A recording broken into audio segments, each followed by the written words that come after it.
Hello student, कैसे हो आप सब। आपका स्वागत है आपके अपने चैनल एम स्टडी पर। आज हम करेंगे अध्याय 5 जो हमें दिया हुआ है सम्मिश्र संख्याएं और द्विघातीय समीकरण। इसे इंग्लिश में कहते हैं complex number and quadratic equation.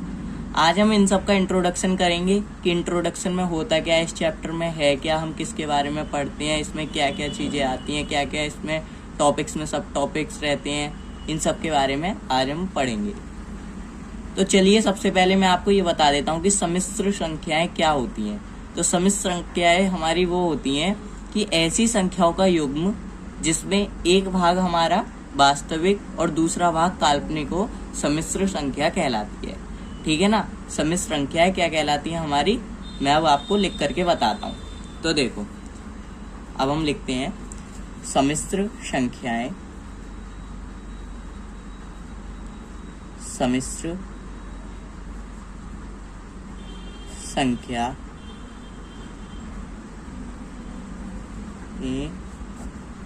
ये क्या होती है हमारी, जिसमें एक भाग, ये हमारा ऐसा युग्म होता है जिसमें एक भाग हमारा वास्तविक और दूसरा भाग हमारा काल्पनिक होता है। तो सम्मिश्र संख्याओं में हम ऐसे लिखेंगे, ऐसा संख्या युग्म, ऐसा संख्या युग्म जिसका एक भाग वास्तविक तथा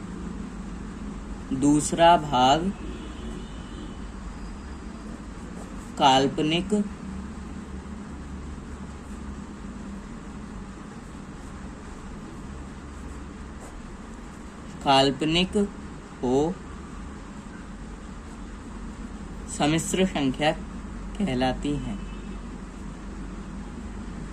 सम्मिश्र संख्या कहलाती हैं।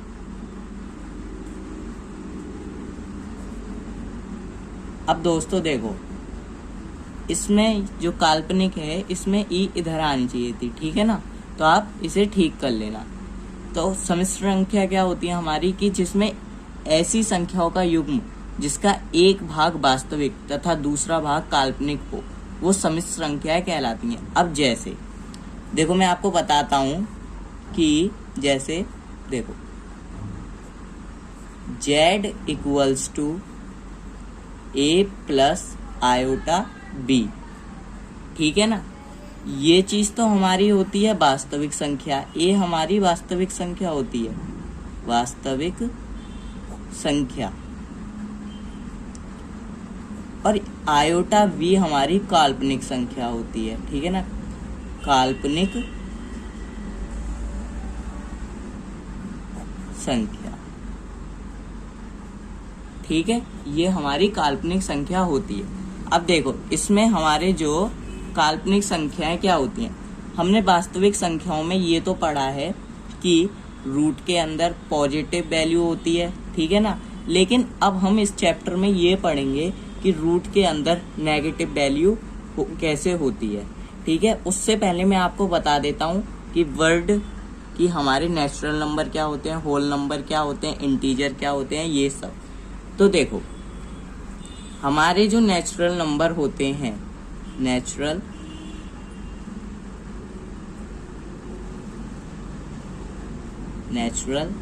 नंबर, आपको पता है नेचुरल नंबर हमारे 1, 2, 3, 4, 5 एंड सून, हमारे ये चलते जाते हैं, ठीक है ना। अब देखो, हमारे होल नंबर क्या होते हैं। होल नंबर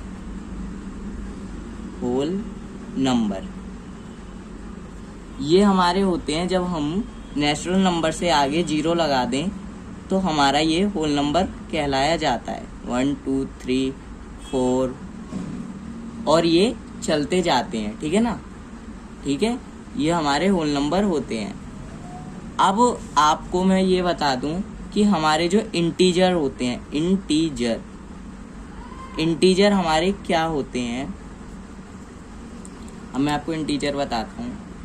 इंटीजर हमारे ऐसे होते हैं कि मान लो जैसे मैंने ये एक लाइन खींची, ठीक है, इस लाइन में हमारे इंटीजर्स में 0, 1, 2, 3, 4 और ये चलते जाएंगे। यहाँ पर -1, -2, -3 और ये चलता जाएगा, ठीक है। इंटीजर हमारे ये होते हैं। अब देखो, अब मैं आपको ये बताता हूँ कि हमारे ये जो रेशो होते हैं, ठीक है ना, रेशो क्या होते हैं।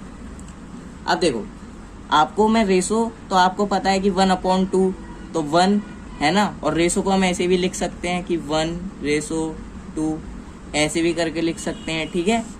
और रियल नंबर्स क्या होते हैं हमारे, रियल नंबर हमारे वो होते हैं जिसके अंदर हमारे 1, 2, 3, -1, -2, -3, 0 और 1/2, 1/3 ये सब होते हैं, वो हमारे रियल नंबर्स कहलाते हैं, ठीक है ना। तो ये तो मैंने आपको दी कुछ बेसिक जानकारी इसके बारे में। अब देखो, हमारा था सम्मिश्र संख्याएं, ठीक है। अब सम्मिश्र संख्या में हमें ये दिया हुआ है, ठीक है, z = a + i/b। a हमारा वास्तविक संख्या है और i/b हमारा काल्पनिक संख्या है। अब देखो, हमारे √-5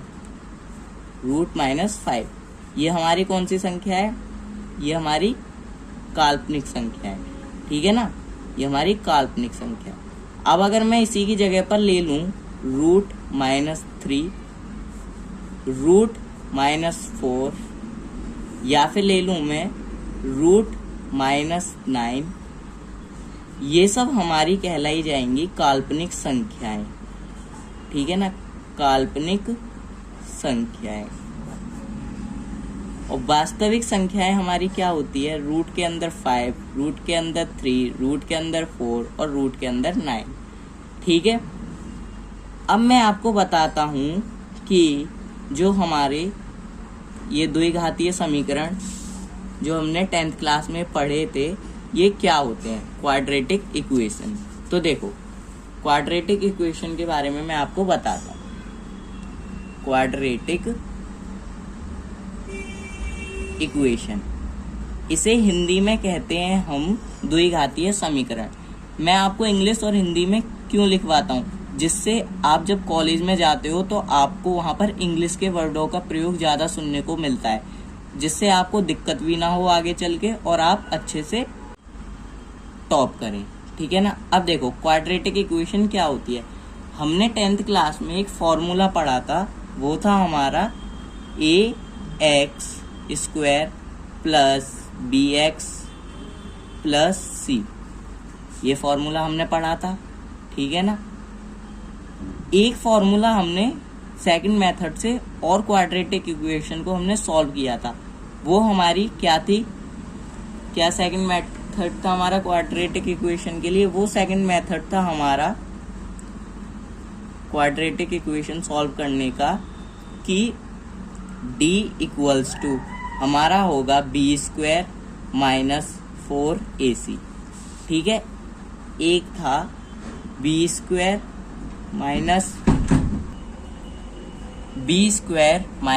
4ac, ठीक है ना, 4ac हमारा 0 से बड़ा हो, ठीक है, या फिर हमारा b² - 4ac से बड़ा 0 हो, ठीक है। अब देखो, आपको ऐसे तो समझ नहीं आएंगे, ये तो फॉर्मूले हैं। अब मैं आपको एग्जाम्पल की सहायता से समझाता हूँ।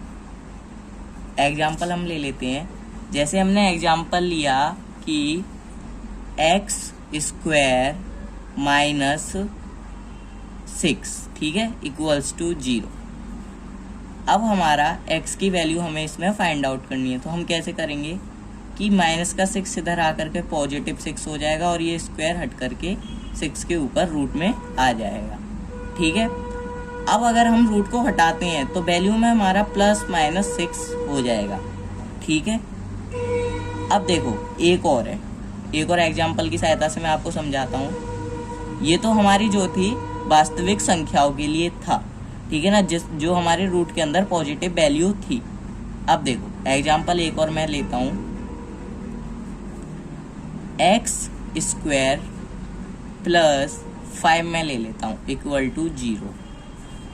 अब यदि मैं x की वैल्यू फाइंड आउट करूं तो वो कैसी होगी, यहाँ पर माइनस का 5, यहाँ पर रूट आ जाएगा स्क्वायर हट करके। अब देखो रूट के अंदर -5 की वैल्यू है। 10th क्लास तक तो हमने पॉजिटिव वैल्यूज के बारे में पढ़ा था, लेकिन इस चैप्टर में हम रूट के अंदर -5 की वैल्यूज के बारे में भी पढ़ेंगे। माइनस की वैल्यू कोई भी हो सकती है हमारी, -5, -4, -3, कोई भी, ठीक है। अब देखो जब हमने ये करा, ठीक है ना, तो ये हमारा आएगा ±5,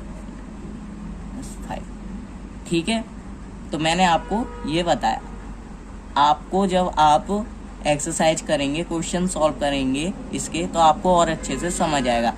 इंट्रोडक्शन में मैं आपको बेसिक पार्ट इसलिए बता रहा हूँ ताकि आपको आगे चल के ज़्यादा दिक्कत ना उठानी पड़े, ठीक है ना। तो ये हमारी क्वाड्रेटिक इक्वेशन थी। अब क्वाड्रेटिक इक्वेशन तो हमारी हो गई, लेकिन अब ये जो हमारी रूट के अंदर माइनस की वैल्यूज आई हैं, ये हमारी कैसे आई हैं, ये अब मैं आपको बताता हूँ। देखो अब ये हमारा रूट -5 है, ठीक है। तो इसे हम कैसे लिख सकते हैं, इसे हम ऐसे भी लिख सकते हैं कि रूट -1 इंटू रूट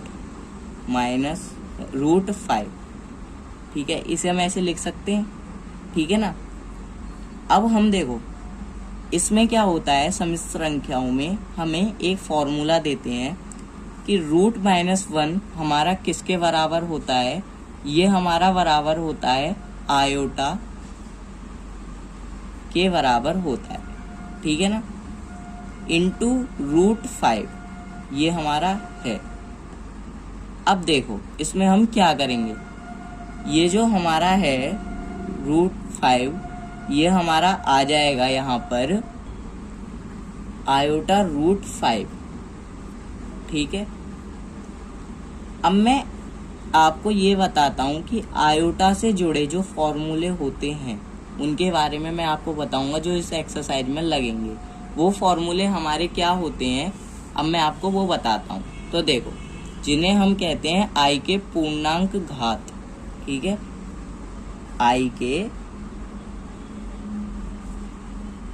आई से मतलब होता है आयोटा, आई के पूर्णांक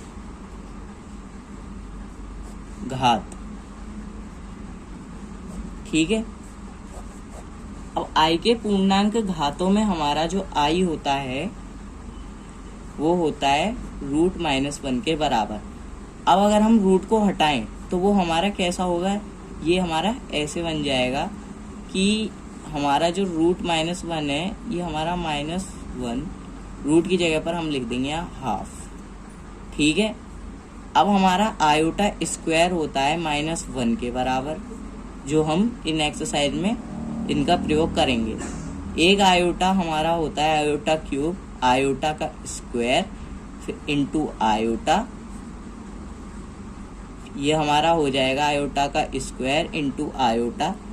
अब आयोटा का स्क्वायर तो हमारा -1 हो गया, इंटू आयोटा हमारा हो जाएगा माइनस आयोटा, ठीक है। और भी इसके फॉर्मूले होते हैं, लेकिन आपको यहीं तक ही मैं करवा रहा हूँ, ठीक है।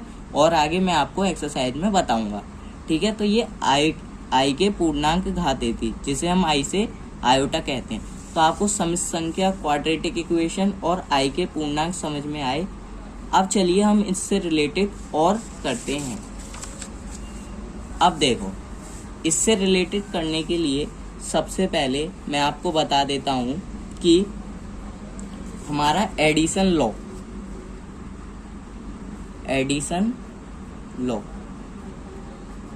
ठीक है, एडिशन लॉ वो हमारा क्या होता है कि मान लिया हमें Z1 कोई, ये हमारा Z1 है। अब Z1 के अंदर हमारे जो वो सूत्र थे कि A प्लस आयोटा V, उस हिसाब से हम A की वैल्यू मान लेते हैं, हम यहाँ पर लिख देते हैं 2 प्लस और b की जगह पर हम लिख देते हैं यहाँ पर 5 आयोटा। ठीक है, अब हमें इसे जोड़ना है। ठीक है, और दूसरा हम ले लेते हैं जोड़ने के लिए इन्हें। एक तो वैल्यू हमारी ये हो गई। ठीक है, दूसरी समिश्र संख्या हमारी हो जाएगी जेड, ये 2 है। ठीक है ना, यहाँ पर हम ले लेते हैं कि 6 + 2 आयोटा। अब Z1 और Z2 को हम जोड़ते हैं तो हमारा Z निकल करके आएगा Z1 + Z2। अब देखो, हम आयोटा वाली वैल्यूज को तो अलग जोड़ लेंगे और जिनमें आयोटा नहीं है, एक ही वैल्यूज हैं जो, उन्हें अलग जोड़ लेंगे। तो 6 + 2 हमारा होता है 8 प्लस ये हमारा आ जाएगा 2 आयोटा और ये 5 आयोटा, ये हो जाएगा हमारा 7 आयोटा। ठीक है, ये हमारा एडिशन लॉ था। अब हम इसमें पढ़ते हैं सब्ट्रैक्शन लॉ, कि सब्ट्रैक्शन लॉ हमारा क्या होता है। सब्ट्रैक्शन लॉ, इसमें हम इन्हीं एग्जाम्पल्स को उठाते हैं।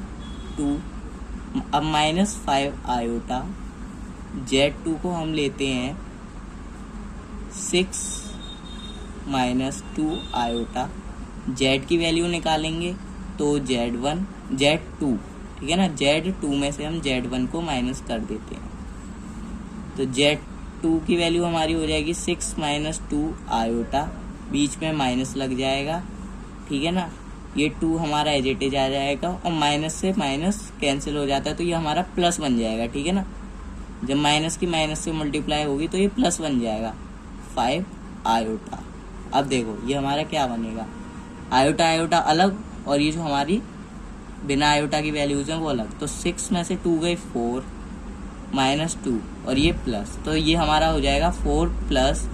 अब 5 में से 2 आयोटा गए हमारे तो कितने बचे 3 आयोटा।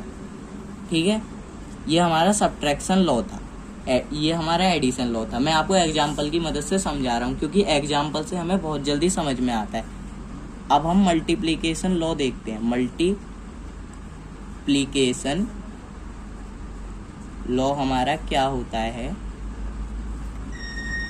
मल्टीप्लिकेशन लॉ हमारा ये होता है कि जो हमारा Z है वो होता है Z1 की गुणा हम Z2 से करते हैं। अब जैसे इन्हीं एग्जाम्पल्स को हम लेते हैं, Z1 हमारा हो जाएगा 2 + 5 आयोटा और Z2 हमारा हो जाएगा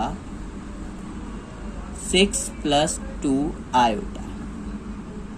ठीक है, आयोटा वाले की आयोटा से गुणा करेंगे और बिना आयोटा वाले की बिना आयोटा से गुणा करेंगे।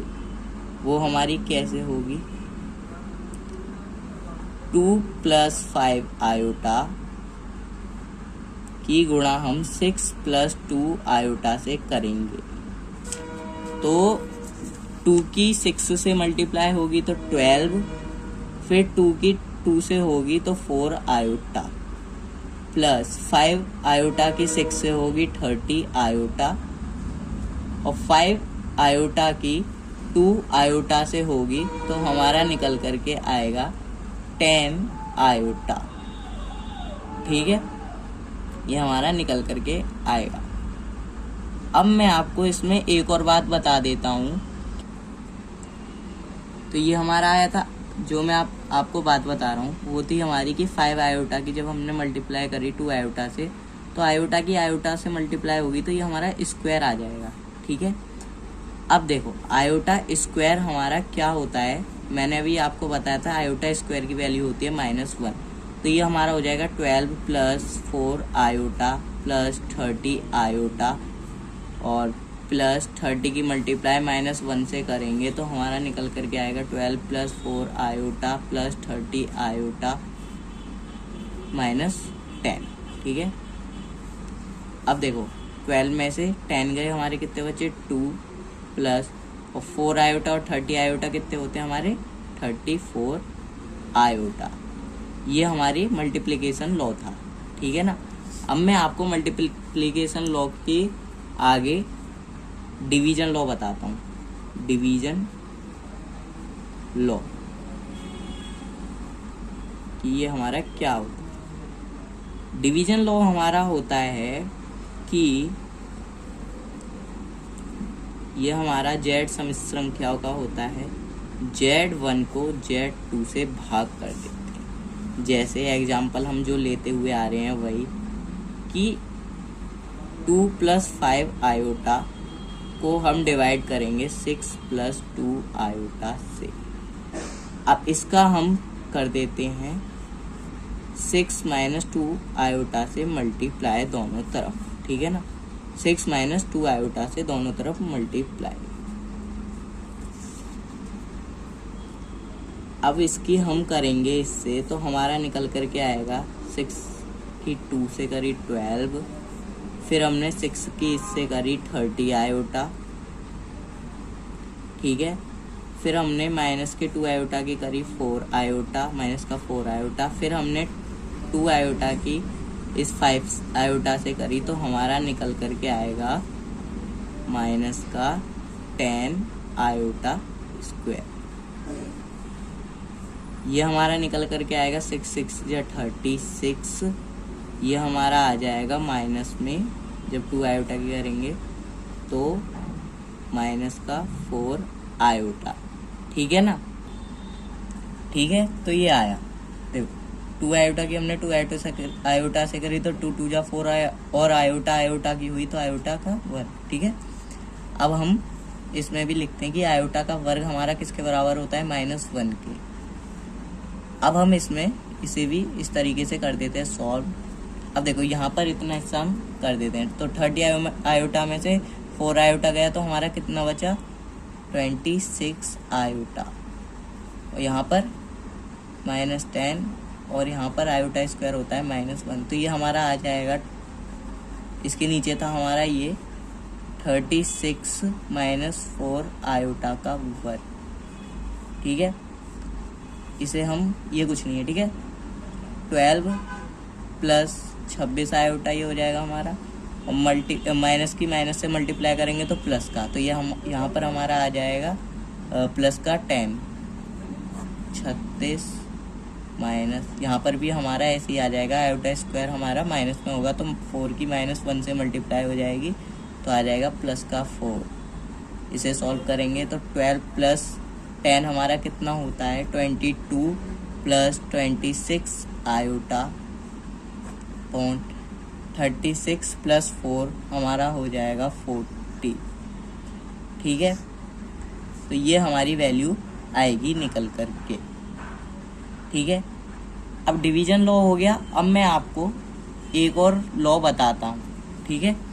और लॉ बताने से पहले मैं आपको एक चीज़ और यहाँ पर समझा देता हूँ कि मान लो हमें आयोटा का क्यूब दिया, ठीक है।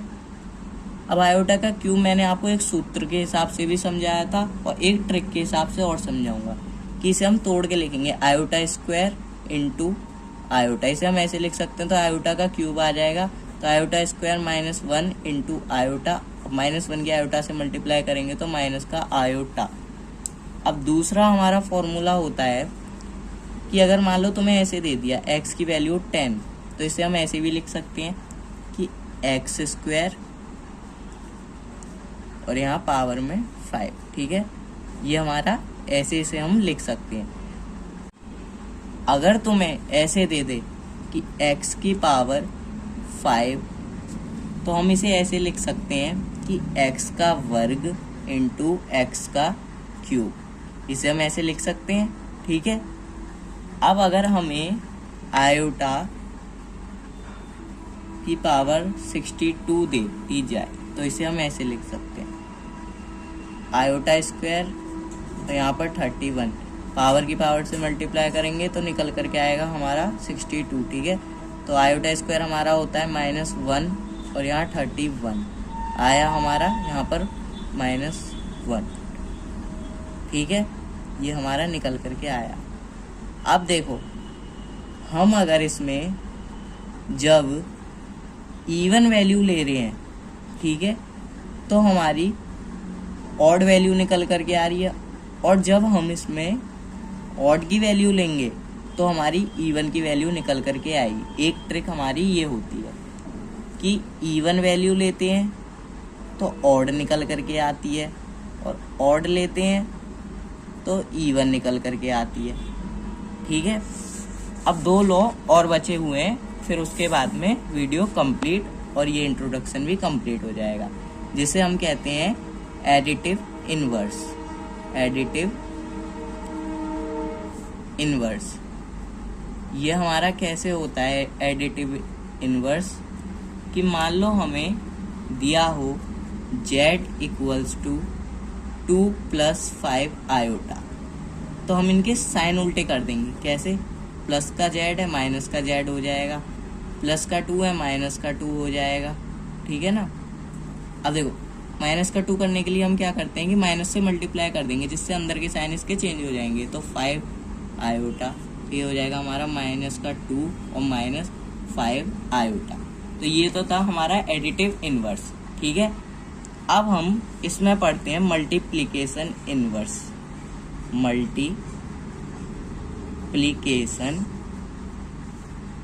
मल्टीप्लिकेटिव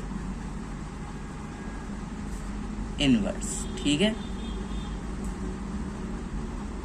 वो हमारा क्या होता है, मान लिया हमें z की वैल्यू दी है 2 + 5 आयोटा, तो इसे हम अपॉन में लिख देते हैं। 1/z हो जाएगा ये हमारा, यहाँ पर हो जाएगा 1/2 + 5 आयोटा।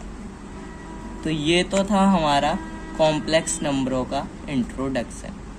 ठीक है ना। अब इससे आगे हम एक्सरसाइज करेंगे। तो दोस्तों ये वीडियो यहीं पर ही समाप्त होती है। प्लीज़ इसे लाइक करें, सब्सक्राइब करें एंड कमेंट करें। धन्यवाद।